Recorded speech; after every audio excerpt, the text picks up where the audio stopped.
Jeshi la polisi katika mkoa wa Mwanza tumemkamata na tunaendelea kumhoji mwanamke ambaye anaitwa Elizabeth Chacha Mbushi. Huyu ana umri wa miaka 30, ni mfanyabiashara na mkazi wa mtaa wa Ziwa katika kata ya Butimba iliyoko wilaya ya Nyamagana katika mkoa wa Mwanza, kwa tuhuma za kutoa taarifa za uongo kuwa ametekwa na watu ambao hawafahamiki. Siku ya tarehe 25 mwezi wa 7 mwaka huu, ilikuwa ni majira ya saa 8 na dakika 45 za usiku, huko katika mtaa wa Ziwa katika kata ya Butimba, mwanamke huyo ambaye nimemtaja aliamua kuwaacha watoto wake wanne, akiwepo mtoto mmoja mwenye umri mdogo wa miaka miwili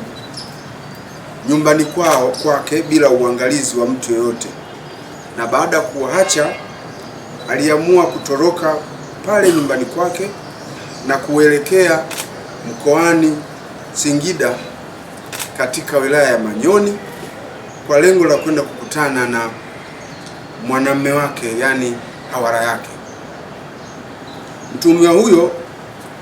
wakati huko njiani akielekea huko Manyoni, aliamua kutoa taarifa za uongo kwa mume wake, ambaye pia mwanamume huyo amefanikiwa kupata naye watoto hao wote wanne, kuwa ametekwa na watu wasiofahamika na kwamba watekaji hao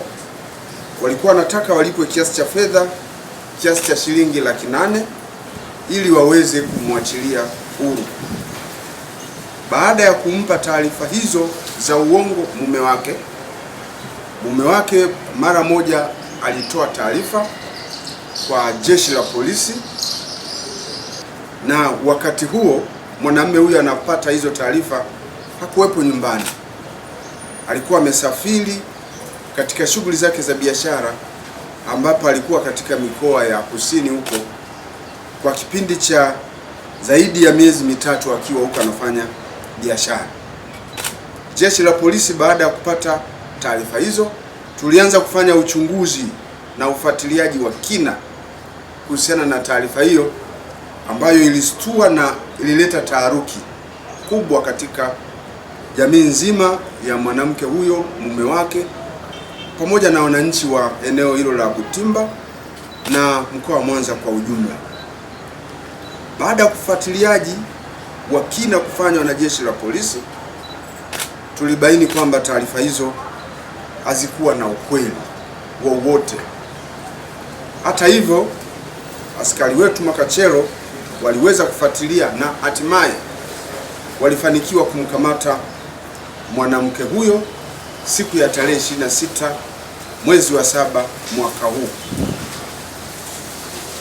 Wakati mwanamke huyo anakamatwa na askari wetu wa jeshi la polisi, alikutwa akiwa salama salimini, lakini wakati huo alikuwa tayari amekwisha safiri kutoka Mwanza kwenda Manyoni katika mkoa wa Singida na kwenda kukutana na huyo mwanamume wake ambaye awali alikuwa akifanya kazi kama fundi ujenzi katika eneo hilo la Butimba. Baada ya mahojiano ya awali, mtuhumiwa amedai kuwa amefanya kitendo hicho kutokana na maisha alisukumwa na ugumu wa maisha ya ndoa, hasa kutokana na mume wake kutingwa na majukumu mengi ya kibiashara yaliyomfanya mwanamume huyo kusafiri mikoani mara kwa mara, na hivyo yeye kukosa huduma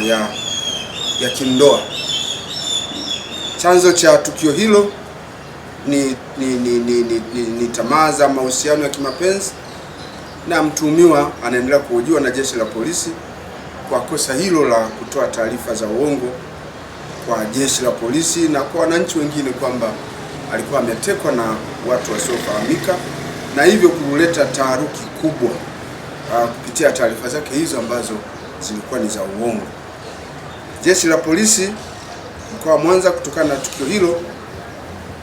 Tunaomba wananchi kuacha mara moja kujitungia matukio yanayozua taharuki kama vile kujiteka kwa nia ya kujipatia fedha au kufanya mizaa au kutatua changamoto za kifamilia. Kitendo hicho ni kosa kisheria, lakini pia kinapoteza rasilimali na muda mwingi wa jeshi la polisi ambao ungeweza kutumika kuzuia na kuchunguza uhalifu mwingine wa ukweli uliojitokeza katika maeneo yetu. Jeshi la polisi linatarajia kuchukua hatua za kisheria kwa mwanamke huyo kwa kutoa taarifa za uongo kwamba ametekwa. Lakini pamoja na hatua hizo za kisheria ambazo tunatarajia kumchukulia mwanamama huyo, pia tayari jeshi la polisi kupitia dawati la ukatili wa kijinsia na watoto, ambapo kuna washauri wetu wanaohusika na mambo ya ushauri nasihi wakiwa wanandoa, tayari tumesha wakutanisha wanandoa hao wawili na dawati hilo, na wanaendelea kupata ushauri na nasihi kuhusiana na namna bora, namna ya kimahusiano waendelee kuishi kama wanandoa bila kujitokeza changamoto hizi.